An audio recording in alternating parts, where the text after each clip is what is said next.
बच्चों, आज हम कक्षा 9 की कार्यपत्रक नंबर 25 सोल्व करेंगे। हमारा विषय है हिंदी और हिंदी में भी हमारा टॉपिक है सांवले सपनों की याद। ठीक है, सबसे पहले हमें क्या करना है, विद्यार्थी का नाम भरना है, कक्षा अध्यापक का नाम भरना है और 31/8/2020 हमें डेट लिखनी है। बच्चों, तुम्हें पता होना चाहिए कि सांवले सपनों की याद जो पाठ है हमारा, इससे रिलेटेड गद्यांश हमें पहले भी मिल चुका है। तो तुम्हें सालिम अली के बारे में पता है कि सालिम अली क्या थे, पक्षी प्रेमी थे बहुत बड़े। ठीक है, चलो आज जो हमें गद्यांश मिला है हम इसको पढ़कर इसके प्रश्नों के उत्तर देंगे। सालिम अली ने अपनी आत्मकथा का नाम रखा था फॉल ऑफ स्पैरो। देखो, सबसे पहले हमें पता होना चाहिए कि आत्मकथा क्या होती है। आत्मकथा होती है कि अपने बारे में लिखना, अपने बारे में लिखना ही आत्मकथा है। तो सालिम अली ने अपने बारे में क्या लिखा था, फॉल ऑफ स्पैरो, क्योंकि वो एक पक्षी प्रेमी थे, पक्षियों को बहुत ज़्यादा प्यार करते थे। ठीक है, ये हमारा फर्स्ट क्वेश्चन भी है बच्चों। सालिम अली ने अपनी आत्मकथा का नाम क्या रखा था, ये फर्स्ट क्वेश्चन का आंसर भी हमारा फॉल ऑफ स्पैरो। ठीक है, मुझे याद आया, मुझे याद आ गया। अब मुझे याद आ गया मतलब किसको, यहाँ लेखक का, ये लेखक कहते हैं कि मुझे याद आ गया। D.H. लॉरेंस की मौत के बाद लोगों ने उनकी पत्नी फ्रीडा लॉरेंस से अनुरोध किया कि वह अपने पति के बारे में कुछ लिखे। लेखक कहता है कि जब D.H. लॉरेंस, जो ये भी पक्षी प्रेमी थे, जब इनकी मौत हो जाती है तो इनकी वाइफ से कहा जाता है, अनुरोध किया जाता है कि वो अपने पति के बारे में कुछ लिखे।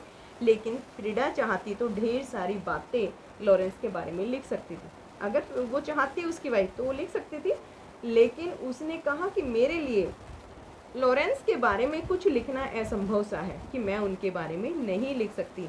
मुझे महसूस होता है कि मेरी छत पर बैठने वाली गोरैया लॉरेंस के बारे में ढेर सारी बातें जानती है। वो कहती है कि मुझे ऐसा फील हो रहा है कि जो मेरी छत पर जो गोरैया बैठी हुई है वो लॉरेंस के बारे में बहुत ज़्यादा जानती है, मुझसे भी ज़्यादा जानती है। वह सचमुच इतना खुला खुला और सादा दिल आदमी था। मुमकिन है कि लॉरेंस मेरी रगों में, मेरी हड्डियों में समाया हो, लेकिन मेरे लिए कितना कठिन है कि उसके बारे में अपने अनुभवों को शब्दों में जामा पहनाना। अब यहाँ पर लॉरेंस की वाइफ फ्रीडा कहती है कि मैं उनके बारे में अनुभवों को शब्दों में पिरो नहीं सकती, मैं जामा, शब्दों का जामा नहीं पहना सकती, क्योंकि लॉरेंस बहुत ही खुश दिल और बहुत अच्छे इंसान थे। उनके बारे में मैं शब्दों में मेरे लिए कहना बहुत ही मुश्किल है। मुझे यकीन है मेरी छत पर बैठी गोरैया उसके बारे में और हम दोनों ही के बारे में मुझसे ज़्यादा जानती है। फिर कहती है कि जो हमारी छत पर जो गोरैया बैठी हुई है वो उनके बारे में, और उनके बारे में ही नहीं बल्कि मेरे बारे में भी, हम दोनों के बारे में बहुत अच्छा जानती है, जितना कि मैं भी नहीं जानती। ठीक है बच्चों, हमारा ये गद्यांश था, ये मैंने आपको कंप्लीट करवा दिया है और बहुत इजी लैंग्वेज है, इजीली समझ में आ गया होगा बच्चों। अब हमारा फर्स्ट क्वेश्चन है, सालिम अली ने अपनी आत्मकथा का नाम क्या रखा था। देखो फर्स्ट ही लाइन में हमें मिला हुआ है, सालिम अली ने अपनी आत्मकथा का नाम रखा था फॉल ऑफ स्पैरो। ठीक है, फर्स्ट क्वेश्चन का हमारा आंसर हो गया है। अब हम सेकंड क्वेश्चन पे आते हैं। सेकंड क्वेश्चन है हमारा, लोग लॉरेंस की मृत्यु के बाद उनकी पत्नी से क्या चाहते थे। लोग चाहते थे कि लॉरेंस की मृत्यु के बाद उसकी पत्नी उनके बारे में कुछ लिखे। मतलब वो चाहते थे कि उनकी पत्नी के मतलब उनकी पत्नी उनके अपने पति के बारे में कुछ बताए। क्वेश्चन नंबर थर्ड है, फ्रीडा ने लोगों की बात का क्या उत्तर दिया और उसने ऐसा क्यों कहा। देखो बच्चों, यहाँ पे दो क्वेश्चन है, एक क्वेश्चन के दो पार्ट है। फ्रीडा ने लोगों की बात का क्या उत्तर दिया। देखो, फ्रीडा ने कहा कि मैं उनके बारे में नहीं लिख सकती, क्योंकि उनके बारे में जो अनुभव है उनको शब्दों में लिखना मेरे लिए असंभव सा है।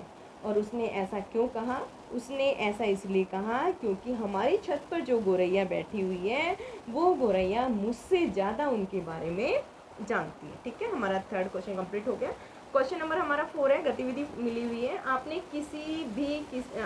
भी किसी न किसी पक्षी का अवलोकन किया होगा, उस पक्षी के गुण और व्यवहार से संबंधित आपको क्या लिखना है, 10 पंक्तियाँ अपने शब्दों में लिखनी है। ठीक है, चलो बच्चों, ये जो क्वेश्चन है हमारा थर्ड, ये गतिविधि है मेरे प्यारे बच्चों, तुम्हें खुद करनी है। इसमें आप किसी भी पक्षी के बारे में, जो पक्षी आपको अच्छा लगता है, सालिम अली को गोरैया पसंद थी, सालिम अली ने गोरैया का वर्णन किया है। ठीक है, आप भी ऐसे किसी भी पक्षी का वर्णन यहाँ कर सकते हो, किसी कबूतर का, किसी चिड़िया का, किसी भी पक्षी का आप वर्णन, यहाँ पे पक्षी के गुण लिखने हैं और उसका व्यवहार लिखना है कि वो किस तरीके से व्यवहार करती है। ठीक है, अच्छा है या बुरा है, और आपको इसमें 10 पंक्ति लिखनी है सिर्फ। ठीक है, तो मेरे प्यारे बच्चों, आज की वर्कशीट कंप्लीट हो गई और सभी बच्चे अपना काम टाइम से करिएगा। ओके।